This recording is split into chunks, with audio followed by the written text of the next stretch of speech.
In 2008, the world was given a wake-up call. The biggest financial crash in human history was delayed by the same poor decisions that brought it about in the first place. What that massive bailout bought us was not a solution, but merely time. Time for the people responsible to wring the last few dollars out of a dying system. But also, for those able to see the cliff edge approaching, time to protect themselves and their families from the imminent plunge. And in the end, that time may prove to be the most valuable commodity of all.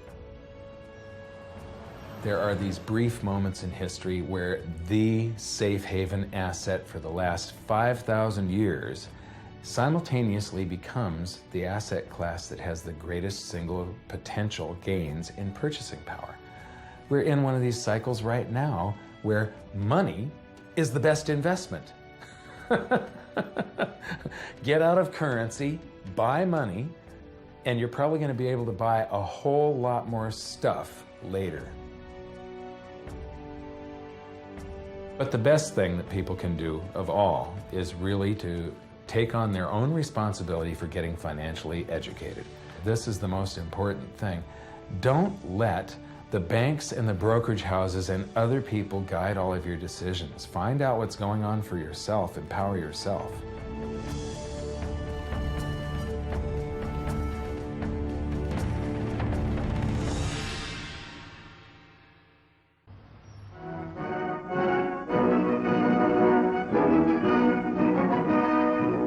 At Bretton Woods, New Hampshire, delegates from 44 allied and associate countries arrived for the opening of the United Nations Monetary and Financial Conference.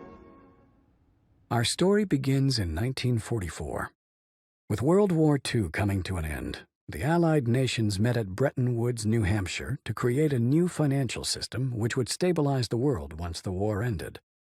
With America poised to enter a golden age of prosperity, the U.S. dollar was chosen as the world's reserve currency. The Bretton Woods system was created after the Second World War at the Bretton Woods Conference in New Hampshire. And rather than using gold as the means of exchange between countries, as was the case under the old gold standard, the dollar was going to be used. The dollar was chosen because back then it was as good as gold.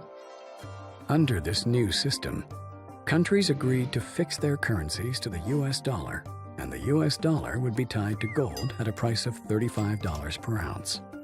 This meant that countries around the world could trade their currencies for U.S. dollars, which they could then exchange for gold.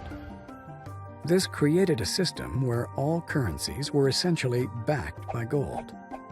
To avoid the logistics of shipping physical gold across the world, when countries did exchange their currencies for gold, it was usually stored safely in the U.S.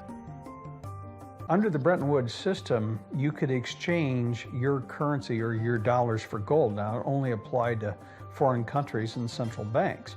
And we began to run budget deficits. We were running the Great Society program under Lyndon Johnson, and we were fighting a war in Vietnam. And all of a sudden, we were running these deficits, and countries were changing their dollars, and they said they wanted gold. And it began with the French, and then it started to spread. With all the new spending programs in the United States, other countries became concerned that the U.S. was spending more money than it had gold reserves. They started exchanging their dollars for gold and demanded physical delivery, as they felt that there were more dollars being printed than the gold that backed it. To prevent this outflow of gold from American vaults, President Nixon called for an emergency suspension of the gold convertibility system. I have directed the Secretary of the Treasury to take the action necessary to defend the dollar against the speculators. I have directed Secretary Connally to suspend temporarily the convertibility of the dollar into gold or other reserve assets. All of the problems that we see today in the monetary system are a direct result of the decision made in August 15th, 1971, to abandon a fixed link back to gold. What gold did is it provided discipline on governments, provided discipline on government spending. By removing the link between gold and the U.S. dollar, President Nixon created a system where all currencies were backed by nothing. This is what is known as a fiat currency. Fiat currency is currency that's backed by nothing except government promises. The word fiat is a Latin word, and it basically means currency that's circulating by force. If people have confidence in that currency, and if there's enough government force, that will enable the currency to circulate for a period of time until people lose confidence in the currency. There is no nation on this planet that currently uses money. We all use currency. There will come a day when everybody knows the difference. Money is a medium of exchange, and the way it has evolved is that it's always something of intrinsic value until the modern age, when the politicians say, well, we don't need anything of intrinsic value anymore. All we need is political decree. We can say this is money, this piece of paper is money. Now money has a new characteristic. But underneath it all, there's this same concept in place that nobody ever seems to challenge, and that is that governments have a right to declare something of no value to be money, and you must accept it. That's really the problem, and it's still the problem today. It's destroying the economies of the world. Hyperinflation may be one of several scenarios facing the world today. But history has shown us that whenever a nation tried to run its economy using an artificial fiat system, the end result is always the same: disaster. There is a proven 100% failure rate. There is no exception to this. Fiat currencies always fail. And then 40 years ago, we tried this grand experiment where all the world's currencies became fiat at the same time, when we ended the Bretton Woods system. The world is going to have to extricate itself from this monetary system based on the dollar, because if you want to back your currency, you have to back it with something. You can't back it with nothing. You know, I always think of that old Superman movie where the first one where Lois Lane, she falls off the top of the building and Superman catches her. And he says, I got you, don't worry, I got you. And she says, well, you got me, who's got you? Well, that's the dollar. Who's got the dollar? It's not Superman. The dollar can't fly on its own. The dollar used to be backed by gold. It was gold that had the dollar.